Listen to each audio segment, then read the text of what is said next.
தேவாரம் தலைமையிலான அட்டுழியப்படை பன்னாரி முகாமிலே சித்திரவதை கூடத்தை உருவாக்கி வைத்திருந்தார். அந்த ஒர்க் ஷாப் என்கிற சித்திரவதை முகாமிற்கு அழைத்து சென்று சிதைப்பார்கள். அவர்கள் 2 மாநில அதிகாரிகளும் ஓடிய ஆட்டம் மிக கொடூரமானது. நிர்வாண கூடத்தோடு விசாரிப்பது, மகள் இருந்தால் தந்தையனுடைய சிறுநீரை நக்க வேண்டும், மகளுடைய பெண்ணுறுப்பை தடவி அப்பனை விட்டு வன்புணர்வு கொள்ளச் செய்தது, மகன் இருந்தால் அக்காவுடைய சிறுநீரை குடிக்க வைத்தது,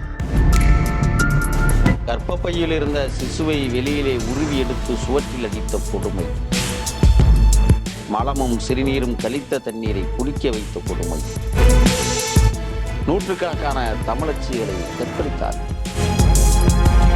எலும்புகளை நொறுக்குவார், 2 கால்களையும் அகற்ற கட்டி 2 கைகளையும் அகட்டி கட்டி அந்தரத்தில் தொங்கவிட்டு இடுப்பிலே 50 கிலோ கொண்ட கல்லையோ 100 கிலோ எடையுள்ள கல்லையோ கட்டி தொங்க விடுவது, பெண்களுக்கு மார்பகங்களிலே கிளிப்புகளை மாற்றி மின்சாரம் பாய்ச்சிய வன்கொடுமை,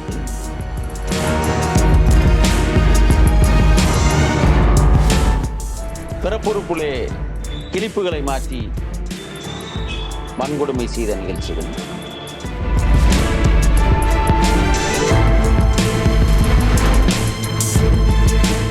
வன்கொடுமைகள் அன்றைக்கு இருந்த மனித உரிமை அமைப்புகள் கூட பெரிதாக கண்டுகொள்ளாதனுடைய விளைவுதான்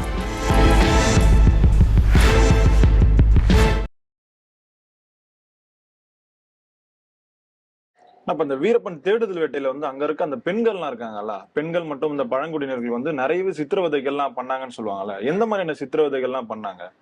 கர்நாடக அட்டுழியப்படை மாதேஸ்வரம் மலை முகாம் என்கிற இடத்திலே ஒர்க் ஷாப் என்கிற ஒரு மையத்தை உருவாக்கி இருக்கிறது. தேவாரம் தலைமையிலான அட்டுழியப்படை பன்னாரி முகாமிலே சித்திரவதை கூடத்தை உருவாக்கி வைத்திருந்தார். தமிழ்நாட்டு பகுதிகளில் வீரப்பனாருக்கு யார் உதவி செய்தாலும் கர்நாடக அதிரடிப்படை மாதேஸ்வரம் மலை அந்த ஒர்க் ஷாப் என்கிற சித்திரவதை முகாமிற்கு அழைத்து சென்று சிதைப்பார்கள். கர்நாடக பகுதிகளில் இருந்து வீரப்பனாருக்கு யாரேனும் உதவி செய்தால் அவர்களை பன்னாரிலே கொண்டு வந்து தமிழ்நாடு அட்டுழியப்படை கர்நாடக மக்களை சிதைப்பது. இது எழுதப்படாத கூட்டு உடன்படிக்கையின்படி அவர்கள் 2 மாநில அதிகாரிகளும் ஓடிய ஆட்டம் மிக கொடூரமானது.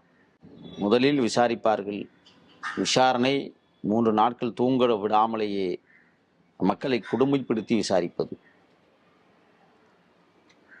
அதற்கு பிறகு நிர்வாண கோலத்தோடு விசாரிப்பது. அதற்கு பிறகு மகள் இருந்தால் தந்தையனுடைய சிறுநீரை நக்க வேண்டும், மகனுடைய பெண்ணுறுப்பை தடவி அப்பனை விட்டு வன்புணர்வு கொள்ளச் செய்தது, மகன் இருந்தால் அக்காவுடைய சிறுநீரை குடிக்க வைத்தது. வீரப்பனாருடைய தேடுதல் வாழ்க்கையில் பெரியதண்டா பகுதியைச் சேர்ந்த ஒரு அம்மையார் நிறை மாத கர்ப்பிணியாக இருக்கிற போது கணவரை காட்டுக்குள் அழைத்து சென்று பச்சை உடை உடுத்தி வீரப்பன் கூட்டாளி சுட்டு வீழ்த்தப்பட்டான் என்று பறைசாற்றி பேசிய தேவாரம் தலைமையிலான அதிரடிப்படை நிறை மாத கர்ப்பிணியாக இருந்த அந்த அம்மையாரை மாதேஸ்வரம் மலை சித்திரவதை கூடத்திற்கு அழைத்து சென்று வயிற்றுக்குள் இருக்கிற சிசு வீரப்பனாருக்கு உருவானதா என்று கேட்டு உயிர்நிலைக்குள் கையை விட்டு கருவறைக்குள் இருந்த கர்ப்பப்பையில் இருந்த சிசுவை வெளியிலே உருவி எடுத்து சுவற்றில் அடித்த கொடுமை, நெஞ்சளவு நீரில் 3 நாட்கள் நிறுத்தி வைத்து மலமும் சிறுநீரும் கழித்த தண்ணீரை குடிக்க வைத்த கொடுமை, புறங்கையை கட்டி கால்களை கட்டி பின்னி பிணைந்தவாறு உருட்டிவிட்டு தண்ணி தாகம் எடுத்தால் சிறுநீரை வாயிலே பெய்துவிட்ட காவல்துறை அதிரடிப்படை என்கிற அட்டுழியப்படை நூற்றுக்கணக்கான தமிழச்சிகளை கற்பழித்தார். 100க்கும் மேற்பட்டவர்களை கொன்றொழித்தார்கள். கொன்றவர்களை வீரப்பன் கூட்டாளிகள் என்றே இவர்கள் அடையாளப்படுத்தினார்கள். மனித உரிமை ஆணையங்கள் அன்றைக்கு ஒரு சில பேரை காப்பாற்றுவதற்கான நடவடிக்கைகளில் ஈடுபடுகிற போது அவர்கள் மீதும் வெடிகுண்டு வழக்குகள் பதிவு செய்யப்பட்டது. தேங்காயில் வண்ணம் தீட்டி பெயிண்டாக்கி விடுவார்கள். மணல் மூட்டைகளை கொண்டு வந்து அடுக்கி மருந்து மூட்டை என்று பத்திரிகைகளிலே அச்சாக்கம் செய்தார்கள். ஒரு மனித சித்திரவதை கூடத்தை இன்றளவும் காட்சி தருகிறது மாதேஸ்வரம் மலை அந்த மிகப்பெரிய திருத்தலத்திற்கு அருகில். மிகப்பெரிய உருளையை அடிக்கால் முதல் நுனித்தலை வரை உருட்டி எடுப்பார்கள். அந்த ரோலர் என்று சொல்லக்கூடிய அந்த உருளை சுமார் 200 கிலோ வெயிட் கொண்டதாக. எலும்புகளை நொறுக்குவார்கள். கேன்லிட் என்று சொல்வார்கள். 2 கால்களையும் அகற்ற கட்டி 2 கைகளையும் அகற்றி கட்டி அந்தரத்தில் தொங்கவிட்டு இடுப்பிலே 50 கிலோ கொண்ட கல்லையோ 100 கிலோ எடையுள்ள கல்லையோ கட்டி தொங்க விடுவது ஒரு சித்திரவதை.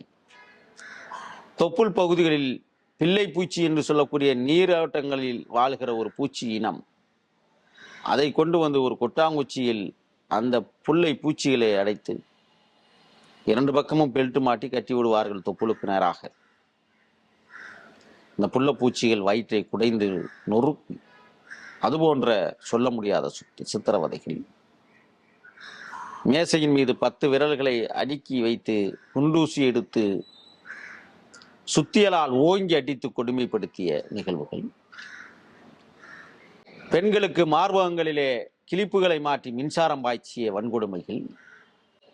பிறப்புறுப்பிலே கிளிப்புகளை மாற்றி வன்கொடுமை செய்த நிகழ்ச்சிகள். நகங்களை கொரடு கொண்டு வெடுக்கென்று புடுங்கி வீசும் வழக்க முறை. நடுக்காட்டிற்குள் பச்சை உடைகளை அளவெடுத்து தைத்து கொடுத்து ஓட விட்டு காலாவதியான துப்பாக்கிகளை கையிலே கொடுத்து சுட்டு வீழ்த்தி வீரப்பனார் படைக்கும் எங்களுக்கும் நடந்த யுத்தத்தில் வீரப்பன் கூட்டாளிகள் 4 பேர் மரணம் என்று அப்பாவி மக்களை அழித்தொழித்த அட்டுழிய படை. இப்படித்தான் சொல்ல முடியாத துயரங்களை அம்மையார் ஜெயலலிதா ஆட்சியில் 1991 96 வரை அவர் நடத்திய 5 ஆண்டு கால ஆட்சியில் மக்கள் சொல்லனா துயரங்களை மேற்கொண்டு அவதியுற்றார்கள், அல்லல் பட்டார்கள். இன்றளவும் நடமாட முடியாத பிணமாக நடந்து கொண்டு திரிகிறார்கள்.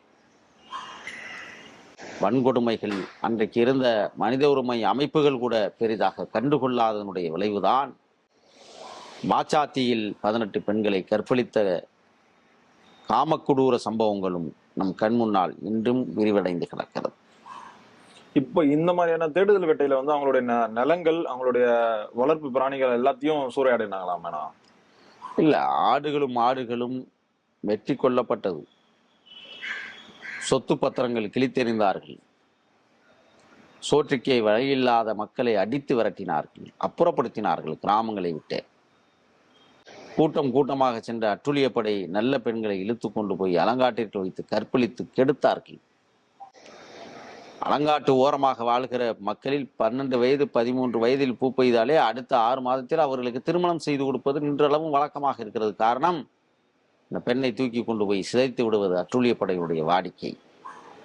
ஆகையாலேயே பூ பெய்த சிறிது காலத்திலேயே திருமணம் செய்து கொடுக்க வேண்டிய சோக நிகழ்வுகள் அந்த மண்ணில் நடந்திருக்கிறது. இந்த அட்டுழியப்படைக்கு பயந்து தாய்மார்களே, பெண்மணிகளே ஊரை காலி செய்து அதிகமான பேர் இன்றளவும் திருப்பூர் பகுதிகளில் போய் தஞ்சமடைந்திருக்கிறார்கள். அந்த அளவிற்கு இவர்கள் வேதனையை கொடுத்தார்கள் என்பது வரலாற்று சம்பவம். கோபாலகிருஷ்ணன் சொன்னாங்க, அவங்களுக்கு ஏன் ஆடு திருடி கோபாலகிருஷ்ணன் வந்தது? அலங்காட்டிற்குள் ஆடு மாடுகளை மேய்க்கக்கூடிய கூலி தொழிலாளிகள். அந்த ஆடு மாடுகளுக்கு முதலாளிகள் கோவை நகரத்திலோ சேலம் நகரத்திலோ சொகுசான வாழ்க்கையை அனுபவித்துக் கொண்டிருப்பவர்கள். 20,000 ரூபாய் கடன் வாங்கியிருந்தால் அவன் 2 வருஷம் காற்றுக்குள் ஆடு மாடுகளை மேய்க்க வேண்டும். அந்த பகுதியினுடைய குலவழக்கமாக இன்றளவும் இருக்கிறது. கூலிக்கு மாரடித்த அந்த காட்டுவாசிகள் வளர்க்கிற அந்த ஆடுகளை ஆடு திருடி கோபாலகிருஷ்ணன் வீரப்பனாரை தேடிச் செல்கிறோம் என்கிற பெயரில் மேய்ந்து கொண்டிருக்கிற ஆடுகளையும் மாடுகளையும் அலக்கா தூக்கி கொண்டு வந்து மேட்டூர் பள்ளிக்கூட முகாமிலே தங்கியிருந்த ஆடு திருடி கோபாலகிருஷ்ணனுக்கு விதவிதமாக சமைத்து கொடுப்பதுதான். மலைகளில் போய் ஆடை எவனிடமும் கேட்காமல் அதிகாரத்தை தவறாக பயன்படுத்தி தூக்கி வந்த காரணத்தால் தான் மக்களால் ஆடு திருடி கோபாலகிருஷ்ணன் என்றே இன்றளவும் மக்கள் அழைத்துக் கொண்டுள்ளார்.